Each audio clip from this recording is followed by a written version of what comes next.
అంశంపై అంటే కాంగ్రెస్లో అసంతృప్తులు, కాంగ్రెస్ పార్టీ అధిష్టానం పాటించిన సోషల్ ఇంజనీరింగ్ మాట్లాడేందుకు మనతో పాటు ప్రొఫెసర్ నాగేశ్వర్ గారు ప్రముఖ రాజకీయ విశ్లేషకులు ఫోన్ లైన్లో అందుబాటులో ఉన్నారు. వారితో మాట్లాడదాం. నాగేశ్వర్ గారు, గుడ్ ఆఫ్టర్నూన్.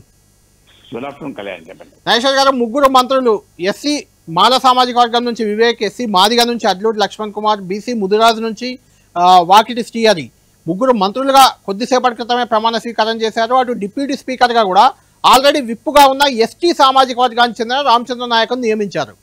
దీన్ని ఎలా చూస్తారు? అంటే కాంగ్రెస్ పార్టీ మంత్రివర్గం అనగానే, లేకుంటే విస్తరణ అనగానే, ప్రమాణ స్వీకారాలు అనగానే, పదవులు అనగానే రెడ్డి సామాజిక వర్గం ఖచ్చితంగా అందులో ఉండేది ప్రతిసారి. ఇప్పుడు కూడా సుదర్శన్ రెడ్డి, కోమటిరెడ్డి రాజగోపాల్ రెడ్డిలో ఎవరో ఒకరికి అవకాశం వస్తుంది, మల్రెడ్డి రంగారెడ్డి కానీ గ్రేటర్ నుంచి అని అనుకున్నారు. ఎవరికి ఇవ్వలేదు, కేవలం బడుగు బలహీన వర్గాలకే అవకాశం కల్పించారు. దీన్ని ఎలా చూడాలి? ఆల్రెడీ సుదర్శన్ రెడ్డి, కోమటిరెడ్డి రాజగోపాల్ రెడ్డి, ప్రేమ్ సాగర్ రావు అలకపాన్ పెక్కినట్లు వాళ్ళ ఇంటికి సుదర్శన్ రెడ్డి నివాసానికి నేరుగా మీనాక్షి నటరాజన్ వెళ్ళారు, పిసిసి చీఫ్ మహేష్ కుమార్ గౌడ్ వెళ్ళారు బుజ్జగించేందుకు. దీన్ని ఎలా చూడాలి? ఈ రోజు ఈ మంత్రివర్గ విస్తరణ మీకు ఎలా కనిపిస్తుంది? అంటే చాలా క్లియర్ గా ఇప్పుడు కాంగ్రెస్ పార్టీలో రెడ్ల ప్రాబ్లం అందరికీ తెలిసిందే. ఉమ్మడి రాష్ట్రం నుంచి ఇప్పటి వరకు కాంగ్రెస్ ముఖ్యమంత్రుల జాబితా తీసుకుంటే మీకు అత్యధికంగా రెడ్లు ఉంటారు. అవును, కాంగ్రెస్ ఎమ్మెల్యేలు కూడా రెడ్లు ఎక్కువ. నాకు తెలిసినంత వరకు 64 మందిలో 26 మంది ఉన్నట్టున్నారు. అవును. సో రెడ్లు ఎమ్మెల్యేగా గెలిచేటప్పుడు రెడ్ల అవసరం కనుక రెడ్లను పెడుతున్నారు. మంత్రి పదవులు అకామిడేట్ చేసి వచ్చే వరకు మళ్ళీ సామాజిక ఇంజనీరింగ్ ఇబ్బంది అవుతుంది. ఇక్కడ ఎమ్మెల్యేలకు వచ్చే వరకు విన్నబిలిటీ, గెలుపు గుర్రాలు అన్న పదం వాడతారు. మంత్రులకు గెలుపు గుర్రాలు అవసరం లేదు కదా. సో మంత్రులు ఆ పార్టీ నిర్ణయం కదా.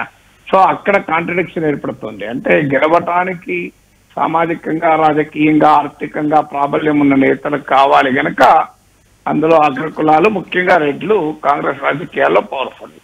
కానీ మంత్రి పదవికి వచ్చే వరకు రెడ్లకు ఇప్పటికే 4 ఉన్నారు ముఖ్యమంత్రితో సహా. ఇప్పుడు మళ్ళీ కొత్తగా ఇస్తే బ్యాలెన్స్ ఇప్పటికే 12 మందిలో 4 అంటే 1/3 ఉన్నారు. 18 మందిలో ఇంకెవరికైనా ఒక్కరికి ఇచ్చినా కూడా అది రిప్రజెంటేషన్ సెట్ కాదు. ఆ రిప్రజెంటేషన్ మళ్ళీ ఇంకొక పాయింట్ కూడా ఉంది. ఇప్పుడు సుదర్శన్ రెడ్డికి, రాజగోపాల్ రెడ్డికి ఇద్దరిలో ఒకరికి ఇచ్చి ఒకరికి ఇవ్వకపోతే మళ్ళీ ఛాలెంజ్ వస్తుంది. అందులో రాజగోపాల్ రెడ్డి కంటే నల్గొండ నుంచి ఒక మంత్రి ఉన్నాడు, నిజామాబాద్ నుంచి అయితే మంత్రి కూడా లేడు. సో అందువల్ల మళ్ళీ ఈ ఈక్వేషన్స్ ఇద్దరికి ఇట్లో ఒకరికి ఇచ్చి ఒకరికి ఇవ్వకపోతే ఇద్దరే కాదు, నిజంగా పలానా మల్రెడ్డి రంగారెడ్డి కూడా ఉన్నాడు. ఆయన ఆర్గ్యుమెంట్ కూడా కరెక్ట్. హైదరాబాదు పరిసర ప్రాంతాల నుంచి అసలు మంత్రులు ఎమ్మెల్యే లేదు కాంగ్రెస్ పార్టీకి.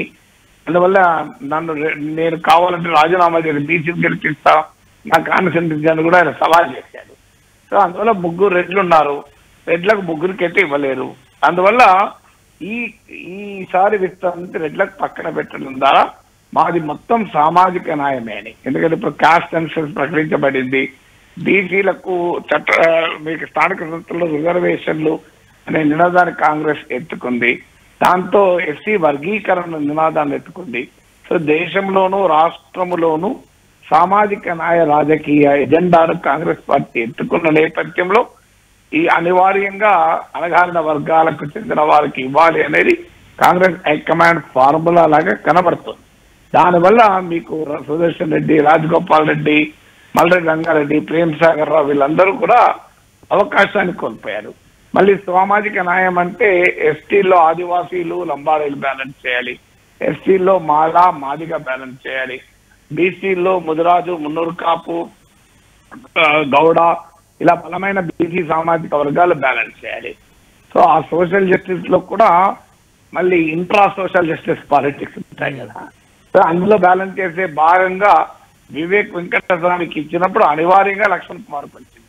ఇప్పుడు వివేక్ వెంకటస్వామి వల్ల ఒకరు ఇన్ అయ్యారు, ఒకరు అవుట్ అయ్యారు. ప్రేమ్ సాగర్ అవుట్ అయ్యాడు, లక్ష్మణ్ కుమార్ ఇన్ అయ్యాడు. వివేక్ వెంకటస్వామికి ఇవ్వకపోతే లక్ష్మణ్ కుమార్ కు ఇవ్వాల్సిన అబ్లిగేషన్ వచ్చేది కాదు. అఫ్ కోర్స్ మాదిగలకు ఎవరికి ఇవ్వాలి అనే అంశం ఉన్నప్పటికీ కూడా, ఎందుకంటే కాంగ్రెస్ రాజకీయాల్లో మాలల డామినేషన్ క్లియర్ గా కనబడుతోంది. ఎందుకంటే డిప్యూటీ చీఫ్ మినిస్టర్ మాల అయితే మాల కారణంగా రాకపోవచ్చు బట్టి విక్రమార్క, పార్టీలో సీనియారిటీ ఇస్తే రావచ్చు. కానీ బట్ ఆయన మాల సామాజిక వర్గం అయితే ఫ్యాక్ట్ కదా. స్పీకర్ మాల సామాజిక వర్గమే, ఎంపీలు ఇద్దరు మాల సామాజిక వర్గమే.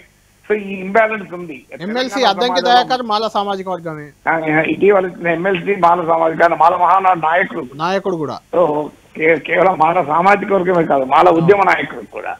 సో అందువల్ల ఇక్కడ తెలంగాణలోమో మాదిగలు ఎక్కువ, మీకు ఉమ్మడి రాష్ట్రంలో మీకు తెలియదు కాదు కదా, ఉమ్మడి రాష్ట్రంలో మాలలు ఎక్కువ, తెలంగాణలో మాదిగలు ఎక్కువ.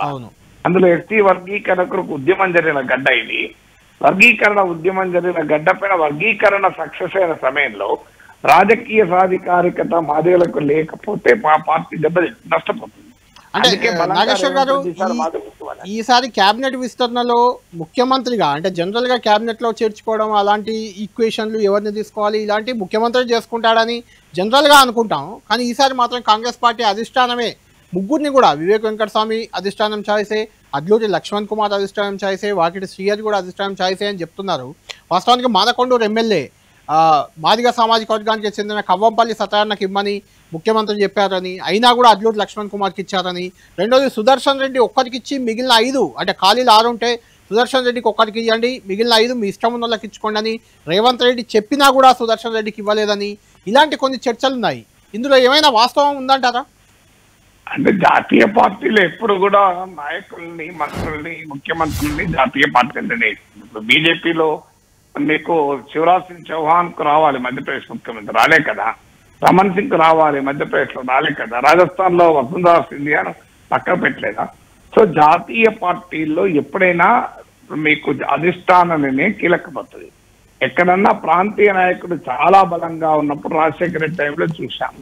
కానీ రాజశేఖర రెడ్డి కూడా మీరు గమనిస్తే ఒక పి జనార్దన్ రెడ్డినో ఒక మైసూర్ రెడ్డి పక్కకు పెట్టాడు, డి శ్రీనివాసను పక్కకు పెట్టలేకపోయాడు కదా. సో అందువల్ల ఎప్పుడు కూడా అధిష్టానము, ముఖ్యమంత్రి ఈ ఇద్దరి మధ్య బ్యాలెన్స్ ఉంటుంది. ఇప్పుడు తీసుకున్న వాళ్ళు ఎవరు కూడా రేవంత్ వ్యతిరేక వర్గం అయితే కాదు కదా. మీకు ఈవెన్ మా లక్ష్మణ్ కుమార్ రేవంత్ రెడ్డి కూడా సన్నిహితుడే. వివేక్ వెంకటస్వామి రేవంత్ రెడ్డి ప్రత్యేకంగా కృషి వివేక్ వెంకటస్వామిని పార్టీలోకి తీసుకురావడంలో కీలక పాత్ర పోషించాడు. సో ఈవెన్ ప్రేమ్ సాగర్ రావు మల్లు భట్టి విక్రమార్క వర్గం అందరికి తెలుసు కదా. సో అందువల్ల అక్కడ వివేక్ వెంకటస్వామి రేవంత్ చాయిసే, వ్యతిరేకం కాదు. లక్ష్మణ్ కుమార్ రేవంత్ అని ఇట్లే, శ్రీహరి కూడా రేవంత్ వ్యతిరేకమే కాదు. మల్లికార్జున ఖర్గేతో మంచి సంబంధాలు ఉన్న మాట నిజం. శ్రీహరిది ఇప్పుడు కొత్తగా ఏం లేదు. నేను వాస్తవంగా మీకు తెలుసు కదా, ఎలా హోటల్లో ఎమ్మెల్యే క్లాస్ చెప్పడానికి వెళ్ళాను ఆ రోజు. ఇంకా సీఎం ఎంపిక కూడా కాడే. సో ఈ parliamentary procedure legislative procedure class చెప్పడానికి వెళ్ళినప్పుడు నా పక్కన కూర్చున్నాను శ్రీహరి. నేను ఆ రోజు చెప్పాను, శ్రీహరి మీరు మంత్రి అవుతున్నారు నాకున్న సమాచారం అని. సో మీరు శ్రీహరి గారిని అడగ చెప్తారు. అయితే నాగేశ్వర్ గారు, ఇప్పుడు అలకలు కూడా మొదలయ్యాయి. సుదర్శన్ రెడ్డి నివాసానికి మీనాక్షి నటరాజన్, పిసిసి చీఫ్ మహేష్ కుమార్ గౌడ్, వేం నరేందర్ రెడ్డి వీళ్ళంతా పోయి బుజ్జగిస్తున్నారు. కోమటిరెడ్డి రాజగోపాల్ రెడ్డి, ప్రేమ్ సాగర్ రావు ఇద్దరైతే అసలు టచ్ లోకే రావట్లేదట ఫోన్లో కూడా. అంటే ఇవన్నీ సెట్ అవుతాయా కాంగ్రెస్ లో? ఇవన్నీ కామనే అంటారా? అధిష్టానక మీకు ఈవెన్ పెద్ద పెద్ద పార్టీలోనే మీకు గుర్తుండే ఉండొచ్చు, రాజశేఖర రెడ్డి కాలంలో కూడా వట్టి వసంత కుమార్ మాలిగి ఆయన ఉంటే రాజశేఖర రెడ్డి ఆయన బుద్ధించాల్సి వచ్చింది. బీఆర్ఎస్ లో కూడా మనం ఇది చూసాము. అలకలో హరీష్ రావు కూడా ఇవ్వలేదు కదా, హరీష్ రావు పక్క పెట్టారు కదా. హరీష్ రావు చాలాసార్లు ఆయన మనసు నొచ్చుకున్న ఉదాహరణలు అనేక సార్లు ఆయన మనసు నొచ్చుకుంటూనే ఉంది కదా చాలా నుంచి. అందువల్ల రాజకీయ పార్టీలో ఇప్పుడు ఉన్న పదవులు తక్కువ. ఒకరికి ఇస్తే ఇప్పుడు ఉదాహరణకు ఒకరికి ఇచ్చి ఒకరికి ఇవ్వకపోతే ఇంకోరు అలక పాయింట్ మీద ఎవరెవరైతే గ్యారెంటీ ఉంటారు కళ్యాణ్, ఎవరు ఉంటారన్నది సమస్య. ఫైనల్ క్వశ్చన్, అది రాజ్భవన్ నుంచి రావాల్సింది కానీ మిమ్మల్ని అడుగుతున్నాను. శాఖల కేటాయింపు, సీఎం దగ్గర 3 కీలక శాఖలు ఉన్నాయి. హోంశాఖ, ఎంఏయుడి మున్సిపల్ అడ్మినిస్ట్రేషన్, విద్యాశాఖ. ఈ 3 నిజానికి కీలక శాఖలు, మంత్రులకే ఇస్తారు. ఇవి ఎక్కడ కూడా సీఎంలు పెట్టుకున్న శాఖలు కాదు ఇప్పటి వరకు. ఈ శాఖలు, ఈ 3 శాఖలు ఇప్పుడు విస్తరణలో వేరే మంత్రులకు కానీ ఉన్న సీనియర్లకు కానీ శాఖల పక్షాలను ఏమైనా ఉంటుందా? ఉన్న వాళ్ళకు శాఖలు ఇచ్చి పాతవి డిస్టర్బ్ చేయకుండా ఉండే ఛాన్స్ ఉందా? అంటే 1-2 మార్పులు చేర్పులు ఉండవచ్చు సహజంగా. ఎందుకంటే మీరు అన్నట్లు హోము, మున్సిపల్ అడ్మినిస్ట్రేషన్, విద్య కీలకమైన శాఖలే, దాంట్లో అనుమానమే లేదు. కానీ కొన్ని 1-2 ఏమైనా మార్పు ఉండొచ్చు. కానీ సమస్య ఏంటంటే ఇప్పుడు మంత్రులుగా మొదటి దఫాలో ఎన్నికైన వాళ్ళు ఎవరు కూడా కులం వల్లనో జిల్లా వల్లనో ఎన్నికైన వాళ్ళు కారు. మీరు కాంగ్రెస్ పార్టీలో ఉన్న పొలిటికల్ స్టేట్స్ రీత్యా వచ్చిన వాళ్ళు. సో ఇప్పుడు వారికి ఎవరికి మార్పులు చేర్పులు అనేది పాసిబిలిటీ ఉంది. 1-2 అటు ఇటు మారవచ్చు. రైట్, థ్యాంక్ యూ నాగేశ్వర్ గారు. మొత్తం